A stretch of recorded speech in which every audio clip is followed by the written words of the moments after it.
parang nadidepress ka because your source of income is being lesser and lesser. Palagi akong stress pag umuwi ng bahay. Pagdating ko, bagsak ako sa pagod. Tapos kinabukasan, isip ko na naman, pagdating ko dito, dyan, mag-mask kayo. Hindi ako makatiis sa mask. Biglaan, unprepared, hindi na-anticipate na ganun kalaki yung magiging epekto. Akala siguro una, parang minor virus lang na. Isa sa pinakamalaking hamon na pinagdaanan natin ay ang COVID-19 pandemic. Sa loob na mahigit na 2 taon, biglang nagbago ang takbo ng buhay natin. Mapatrabaho man o pag-aaral, even sa pakikitungo natin sa pamilya at sa mga kaibigan natin. Ngayon, gusto ko lang pag-usapan, ano ba yung mga worst experiences nyo noon at ano ang biggest lesson na natutunan nyo nung COVID-19 pandemic.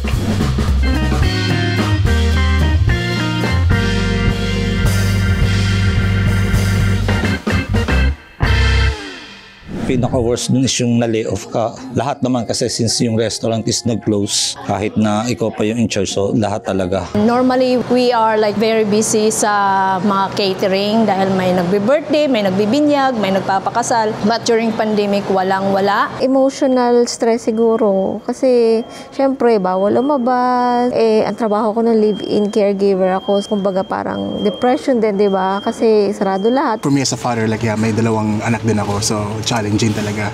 So number 1 is going out to find food. Sa job din namin, kasi patient transfer kami, so mahirap din kasi most likely we're dealing with the COVID patients. We had to be in the back with them. As in talagang marami talaga na humihindi kumuha sa mga pasyente, pero kami kailangan ng trabaho, di ba? Alam mo naman mga Pilipino, tayo mga Pilipino, kailangan natin mabuhay. The whole pandemic, I'm working here. I'm managing the other cafeteria there. But the worst things, all my co-workers, everybody gets sick. I'm the one who only available to work. And there's a lot of people asking food here. Every time na mag-ano ka, swab ka, hindi ako nag-off. Lahat na nagtatrabaho sa akin, nagkasakit na, pero worse ako doon dahil sa akin lahat ang trabaho talaga. Yun ang pinaka-worst ko ng pandemic. Ever since abroad ako family ko nasa Pinas, hindi ka makauwi kasi ang daming restriction, lockdown. Biglaan, unprepared, hindi na-anticipate na ganun kalaki yung magiging epekto. Akala siguro una, parang minor virus lang. Medyo parang nadidepress ka because your source of income is being lesser and lesser.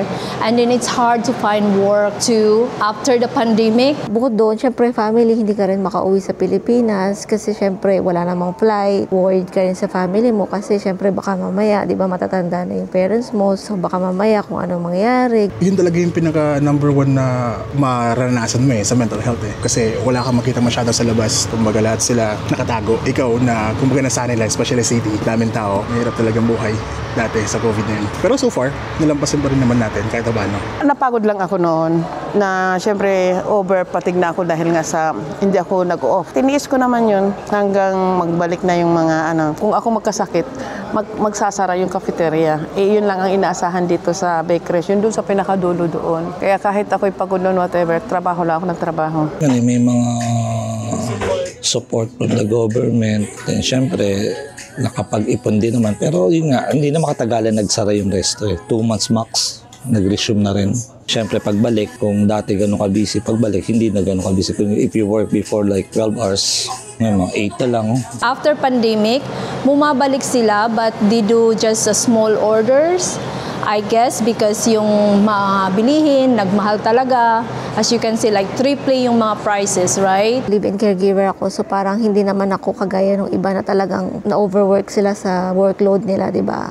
Ginamit ko din yung pagkakataon na yun para mag-aral ako ng online classes. Kasi international nurse ako, so nag-aral ako ng continuing education. So soon I'll be a registered nurse na here. Kumbaga talagang airborne siya and then puking and somehow may trach siya. Makita mo mga body fluids nasa back of the truck. But we're fully equipped though. I mean like lahat ng PPE, proper equipments, meron kami. Face shields, face mask, gloves, importante. Palagi akong stress pag umuwi ng bahay. Pagdating ko, bagsak ako sa, whatever sa pagod. Tapos kinabukasan, isip ko na naman, pagdating ko dito, dyan, mag-mask kayo. Hindi ako makatiis sa mask. Ang kinakatukutan ko lang noon, magkaroon talaga ako ng pandemic. Kasi yung tatay ng anak ko, nasa bahay may sakit. Kung mahawa ako, mahahawa yun. Ang sakit pa naman nun yung naoperahan siya sa heart. Pero sa awa naman ng Diyos, wala namang nangyari. Luckily, after couple of months na reopen naman. Nung nag-reopen naman, ano lang din, limited yung interaction sa mga customers. Then walang dine-in, puro take-out. So yung business is not that much compared from the before ng pandemic. Aside from here, I do PSW job like private client. During the pandemic, it's okay because PSW is ang lagi nilang hinahanap. Luckily, hindi naman ako nawala ng trabaho. Tuloy-tuloy naman yung income ko. So financially, okay naman kahit papaano. Kumbaga, we got used to it. Sanay na yung katawan namin. Kumbaga, siguro, nung nag-hit yung COVID mismo, nakakuha rin kami ng COVID, which is a week. And then, 2 weeks after, okay na yung symptoms, so go back to work again. Binabawalan ako ng bakeries pumasok dahil nga COVID. Sabi ko, nawala ako. Tapos nagtatrabaho na ako, tinawagan nila ako. Sabi niya, tama ka ate, wala kang symptom. Sabi ko, expose ako dito mula nung nag-ano. When it comes to financial, siyempre, iba yung may savings. Kasi at least ready ka kung paano kung hindi ka nakabalik. Kung may savings ka, may panlabang ka pa. Sa business naman, kailangan mapagandaan kung paano ko maulit. Dapat may contingency or backup plan. Yung dapat ma-anticipate ng owner, ng employer, para lahat mag-benefit. We just have to keep going on. Life is like a roller coaster. You're up and you go down for sure. Hindi lang dahil nandito ka, mag-focus ka lang sa ganito. Dapat may plan B, may plan C. Be prepared na lang financially at saka yung kailangan maging emotional stable ka rin na hindi lahat ng panahon okay. So, be prepared sa lahat ng pwedeng mangyari. Go lang. Kumbaga, kailangan natin mabuhay. So, strive. Kung ano man yung mga nakaharang sa atin, go pa rin tayo. Alam ang mga Pilipino, di ba?